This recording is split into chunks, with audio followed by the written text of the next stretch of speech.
As we draw to a close in my genealogical journey, much of the research now will come from my own genetic research.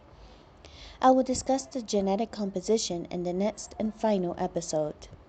I hope you all have enjoyed the series so far. This genealogical journey was important to tell an untold story, but to also debunk many of the stereotypes of slavery and provide historical education about slavery in Maryland.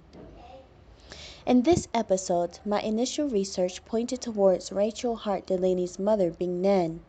After further research, it appears that there is little evidence to support that Nan was Rachel Delaney's mother and may have been confused for another Rachel. However, since initial research pointed towards Nan, and since the research is still interesting, I have decided to share it with you nonetheless. From the 1500s to 1620, there was an influx of African immigrants who traveled to Maryland.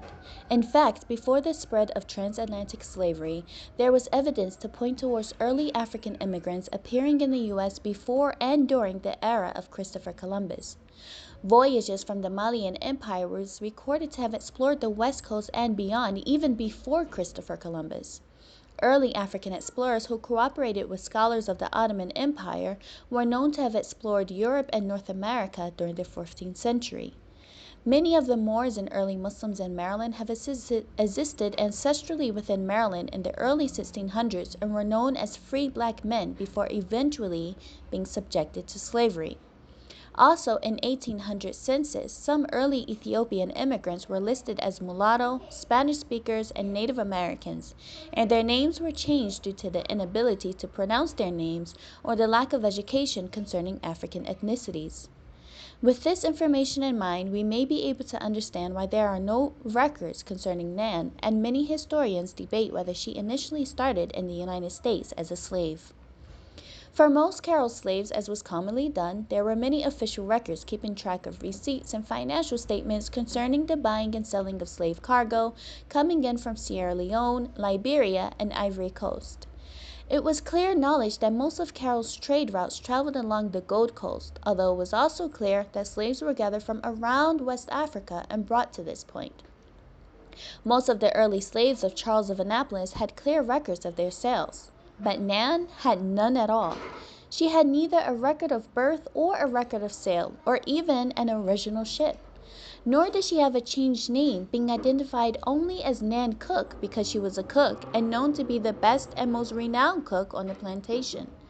The only clear record we have is that she appeared on the plantation around 1692, possibly as a teenager.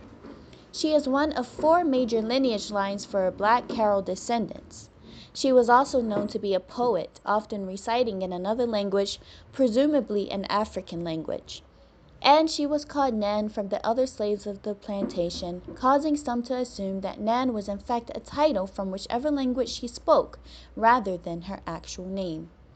She was known to be a pretty big woman, and also, similar to Rachel, unfortunately repeatedly raped by her master before finally giving birth to nearly 14 children. It is unknown whether they were all birthed by the master or by a husband. Not much more is known about her. She later died around the 1730s before the Declaration of Independence and the listed birth of Rachel, which is why there are doubts concerning whether Rachel was connected to Nan. It is also unsure how old she was at the time of her death, while some believe that she may have been in her 40s or 50s. Although not much is told of Nan, sometimes the things that aren't said say much more for us than what is mentioned. To find out more about Nan, Charles, and the other slaves of the 1600s, I had to research outside of our simple community in Maryland. I had to also look at the history of the United States as a whole, its immigrants, and its relationship to Africa. And with that, I discovered information which, even if Nan is not my foremother, still enlightens me about a history so painted in our family. In the next episode, I will be describing the genetic elements of my research mixed with historical records that help me trace back to a specific place in Africa.